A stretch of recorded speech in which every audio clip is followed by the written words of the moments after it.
Hello साथियों, नमस्कार। कैसे हैं आप सभी का बहुत बहुत स्वागत है हमारे यूट्यूब चैनल ज़िंदगी विद शिवभजन पर। साथियों, जैसा कि आप सभी लोग स्क्रीन पर देख रहे हैं कि नेताजी सुभाष चंद्र बोस की तस्वीर दिखाई दे रही है।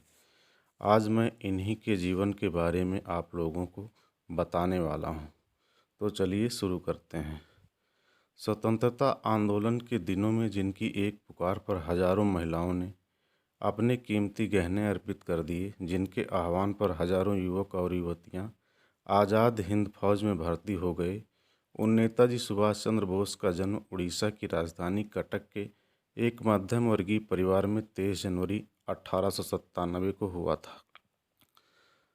नेताजी सुभाष चंद्र के अंग्रेज भक्त पिता राय बहादुर जानकी नाथ थे कि वो अंग्रेजी आचार विचार और शिक्षा को अपनाएं, विदेश में जाकर पढ़ाई तथा आईसीएस बनकर अपने कुल का नाम रोशन करें। पर सुभाष की माता श्रीमती प्रभावती हिंदुत्व और देश से प्रेम करने वाली महिला थी। वह उन्हें 1857 के संग्राम तथा विवेकानंद जैसे महापुरुषों की कहानियाँ सुनाती थी। इससे सुभाष चंद्र के मन में भी देश के लिए कुछ करने की भावना प्रबल हो उठी। सुभाष ने कटक और कोलकाता से विभिन्न परीक्षाएं उत्तीर्ण की। फिर पिताजी के आह्वान पर वे आईसीएस की पढ़ाई करने के लिए इंग्लैंड चले गए। अपनी योग्यता और परिश्रम से उन्होंने लिखित परीक्षा में पूरे विश्वविद्यालय में चतुर्थ स्थान प्राप्त किया। पर उनके मन में ब्रिटिश शासन की सेवा करने की इच्छा नहीं थी।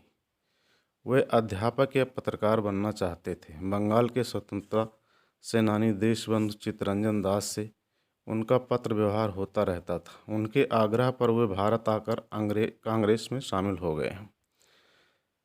कांग्रेस में उन दिनों गांधी जी और नेहरू की तूती बोल रही थी। उनके निर्देश पर सुभाष बाबू ने अनेक आंदोलनों में भाग लिया और 12 बार जेल यात्रा की। 1938 में गुजरात के हरपुरा में हुए राष्ट्रीय अधिवेशन में वे कांग्रेस के अध्यक्ष बनाए गए। पर फिर उनके गांधी जी के कुछ मतभेद हो गए। गांधी जी चाहते थे कि प्रेम और अहिंसा से आज़ादी का आंदोलन चलाया जाए, पर सुभाष बाबू उग्र साधनों को अपनाना चाहते थे। कांग्रेस के अधिकांश लोग सुभाष बाबू को समर्थन करते थे। युवक वर्ग तो उनका दीवाना ही था। सुभाष बाबू के अगले साल मध्य प्रदेश के त्रिपुरी में हुए अधिवेशन में फिर से अध्यक्ष बनना चाहा, पर गांधी जी ने पट्टाभी सीतारमैया को खड़ा कर दिया। सुभाष बाबू भारी बहुमत से चुनाव जीते। इससे गांधी जी के दिल को बहुत चोट लगी। आगे चलकर सुभाष बाबू ने जो भी कार्यक्रम हाथ में लेना चाहा, गांधी जी और नेहरू के गुट में उनमें सहयोग नहीं दिया। इससे खिन्न होकर सुभाष बाबू ने अध्यक्ष पद के साथ ही कांग्रेस भी छोड़ दिया। अब उन्होंने फॉरवर्ड ब्लॉक की स्थापना की। कुछ ही समय में कांग्रेस की चमक इसके आगे फीकी पड़ गई। इस पर अंग्रेज शासन ने सुभाष बाबू को पहले जेल में और फिर घर में नज़रबंद कर दिया, पर सुभाष बाबू वहां से निकल भागे। उन दिनों द्वितीय विश्व युद्ध के बादल मंडरा रहे थे।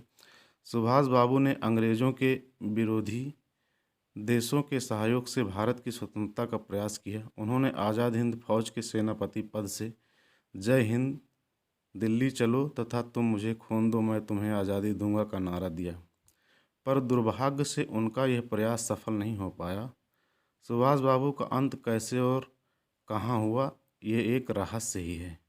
कहा जाता है कि 18 अगस्त 1945 को जापान में हुई एक विमान दुर्घटना में उनका देहांत हो गया। यद्यपि अधिकांश तथ्य इसे झूठ सिद्ध करते हैं, पर उनकी मृत्यु के रहस्य से पूरा पर्दा उठना अभी भी बाकी है। तो साथियों, ये थी बाबू नेताजी सुभाष चंद्र से जुड़ी उनके जीवन से संबंधित कुछ महत्वपूर्ण बातें।